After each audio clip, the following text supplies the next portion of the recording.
Good evening, everybody. So you will hear a message from somebody very important. For those of you who don't know Claudie Aigneret, she's a former minister. She worked for the French government, but before that she was an astronaut. She flew twice in space, and she's the only woman, French woman, to have been in space.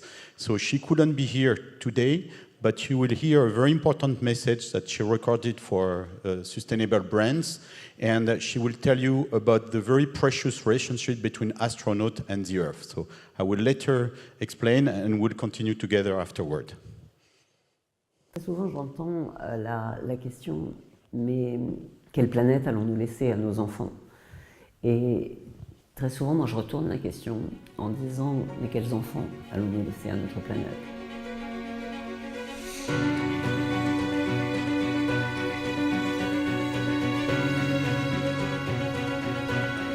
Le moment du décollage est un moment plein de pression intérieure, d'émotion. Il y a bien évidemment beaucoup de vigilance et de concentration parce qu'on sait que c'est une phase dynamique du vol sur laquelle il faut avoir vraiment toute sa lucidité et sa concentration. Mais c'est un moment qu'on attend vraiment avec impatience. Que ce soit le premier vol, que ce soit le deuxième vol, on est installé au sommet de la fusée. On sait qu'en 8 minutes 40, on sera injecté en orbite, en situation de microgravité. Donc on attend avec impatience ce moment qui en russe s'appelle zajiganie, la mise à feu. Et là on sait que c'est pas réversible. On va partir, on est en route. Vous êtes en orbite à 400 km de la Terre. Quelle est l'image qui vous a marqué? Peut-être première impression, c'est quand on est au sommet, dans sa capsule Soyouz, au sommet de la fusée Soyouz, et que d'un seul coup, après avoir traversé les couches denses de l'atmosphère, la coiffe qui protège la capsule est éjectée. On n'a plus besoin de protéger la capsule. Et on est encore en vol vertical, où on s'arrache de la Terre. Et là, j'ai essayé, malgré le harnais qui nous maintient au fond du siège, de regarder par le hublot qui était juste à ma droite. C'est une magnifique aurore qui se déployait avec ce voile de verre sur la surface de la Terre. Là, c'était un moment de pure magie, l'impression de quelque chose d'irréel qui était sous mes yeux, qui se déployait, et j'avais l'impression qu'on m'accueillait dans une dimension, une troisième dimension, avec des images absolument extraordinaires. Y a-t-il une musique qui a accompagné ces images? Alors, Mozart était très présent, mais j'ai le souvenir d'avoir souhaité un soir de m'octroyer ce plaisir de voir défiler toute une orbite. 90 minutes à regarder par le hublot, à me laisser porter. Et j'étais accompagnée à ce moment-là par Maria Callas dans ce morceau Casta Diva de Norma.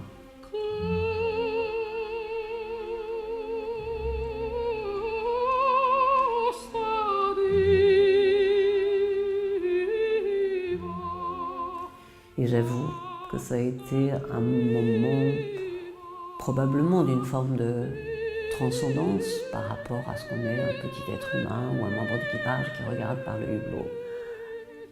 Là, c'était peut-être une âme, un esprit, un cœur, un regard qui voguait dans cet espace en contemplant la Terre. À quoi ressemble la Terre vue de l'espace?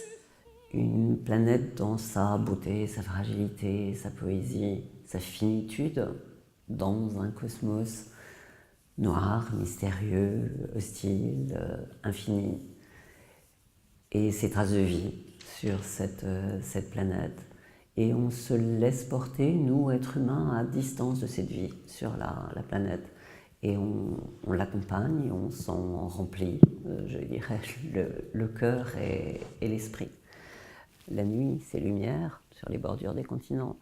Et on se pose bien évidemment la question de si cette planète évolue, si elle se transforme, la montée du niveau des eaux, des transformations de l'environnement, de l'écosystème. Cette vie, elle est dépendante de cette interaction avec cette nature qui se transforme. Donc c'est à la fois la vulnérabilité de la planète par rapport à des contraintes extérieures, et puis c'est la vulnérabilité de cette humanité sur la planète. Quelle est finalement cette responsabilité aujourd'hui que nous avons sur cette Terre que l'on dit si vulnérable? En regardant par le hublot, j'ai pris conscience que j'avais une part de responsabilité en tant qu'individu et que j'avais une part de responsabilité pour transmettre cette conscience, ce sentiment de la planète pour que chacun des êtres humains, chacun des petits éléments de cette humanité puissent partager cette conscience, donc partager la responsabilité qu'on a tous. Quand on a les yeux collés à l'horizon ou collés sur la surface, c'est souvent difficile de s'extraire de ces contingences très, très matérielles. La distance permet d'avoir peut-être une conscience plus globale. Personnellement, pour moi, c'était une responsabilité à assumer en tant qu'individu dans mon comportement, en tant qu'individu qui transmet à ses enfants, qui transmet à ceux à qui il va enseigner quand on est dans un métier de transmission et d'enseignement. Et puis sans doute de mobilisation, de faire passer un message, de se dire que c'est notre vaisseau, que nous en sommes, on l'a tous dit, nous en sommes l'équipage. Et l'équipage, il est responsable de son vaisseau. Ça, on le ressent très bien quand on est un équipage dans une station spatiale internationale. On sait bien que c'est nous, l'équipage, chacun des membres, qui sommes responsables du bon état, du bon fonctionnement, de la maintenance de cette station, et que c'est le vaisseau qui fait qu'on est en sécurité dans un environnement hostile. Ça, c'est à l'échelle de la station spatiale, mais je crois qu'on le ressent aussi à l'échelle de notre vaisseau Terre, de la planète qui nous porte, qui nous transporte dans l'univers.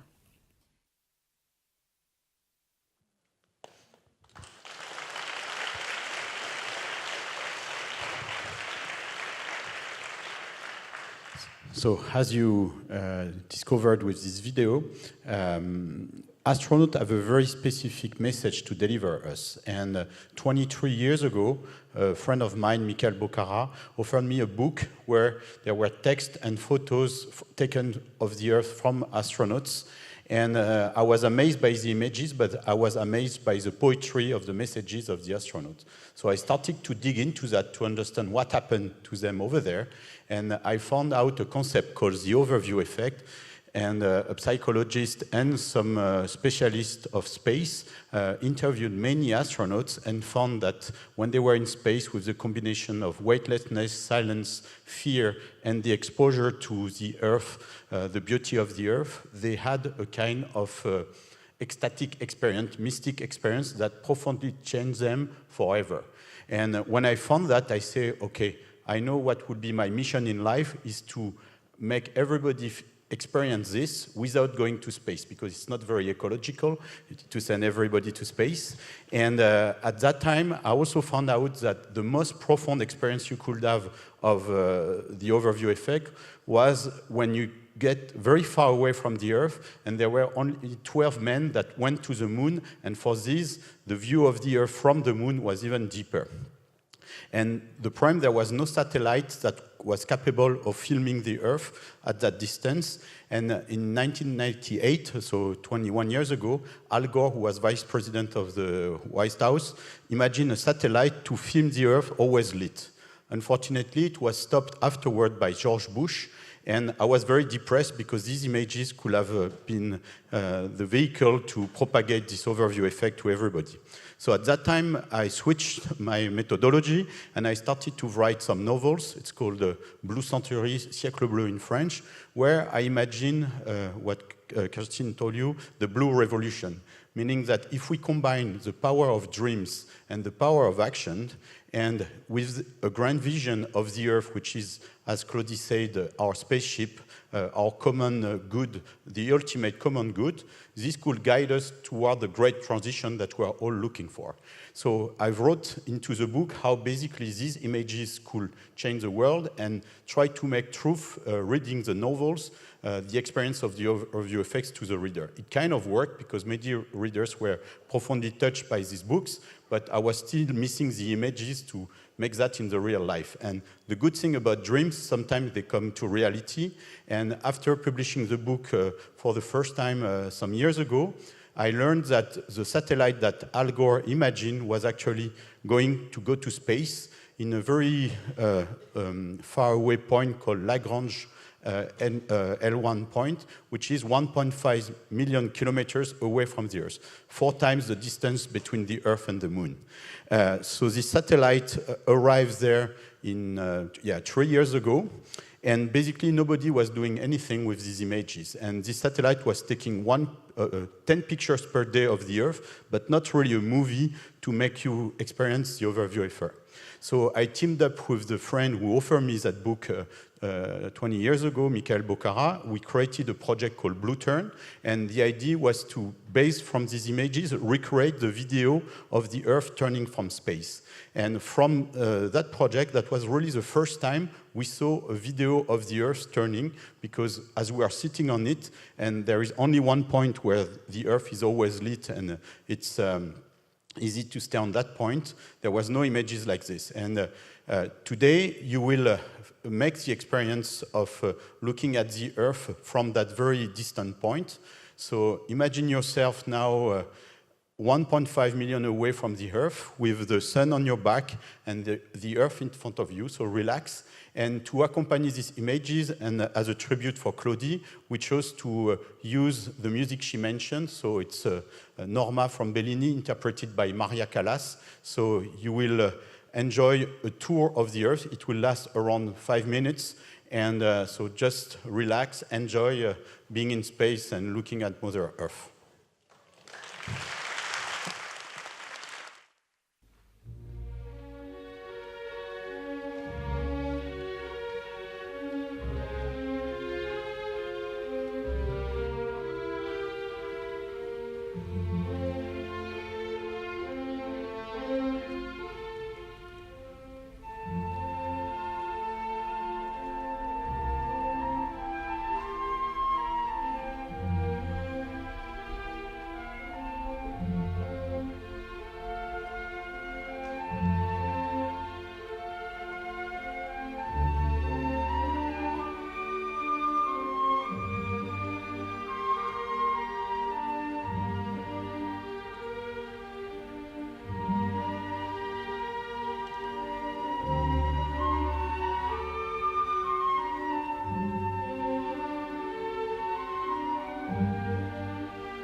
So hope you enjoyed the trip. So when we presented these images for the first time a few years ago, we, let's say, posed certain intentions behind this project, and the third intention was that these images will be free of charge, so you can find them on our website, you can download a free app, and our idea was that people should use these images to create moments like this one, inspiring moments. On the past 2 years, there have been more than 200 screenings of Blueturn across the world, ones that we're aware of. We know that many consultants, coaches, corporate people are using that to inspire their staff. So there are many events that we don't know about. The app has been downloaded 100,000 times, so it's quite a success. But some months ago, I decided with the team of Blueturn to really go to our dream, which is to create this Blue Revolution, which was in my book. So we are working right now on a new version of Blueturn, which will create an even deeper experience to reconnect us together as humanity around the Earth, and to synchronize people at the same, let's say, same place, meaning looking at the Earth from that particular point, to bring people at the same time in front of their screen and also synchronize their heartbeat in order to maximize the effect of the overview effect. So this version hopefully will be launched by the end of the year, but with that we will create an experience that will be scalable toward, let's say, the world at a planetary scale, which was the initial intention, that everybody should have a view on our Mother Earth, like a cockpit from a spaceship, to always remember in every of our gesture that, you know, feeling connected to the Earth is the ultimate thing we need all to respect. And if you change the mindset of people and towards the Earth, then everything follows. So instead of hardly changing the behavior, if we have something that connects us with the Earth with love, I think we can easily change the world. So let's make this blue revolution. Thank you.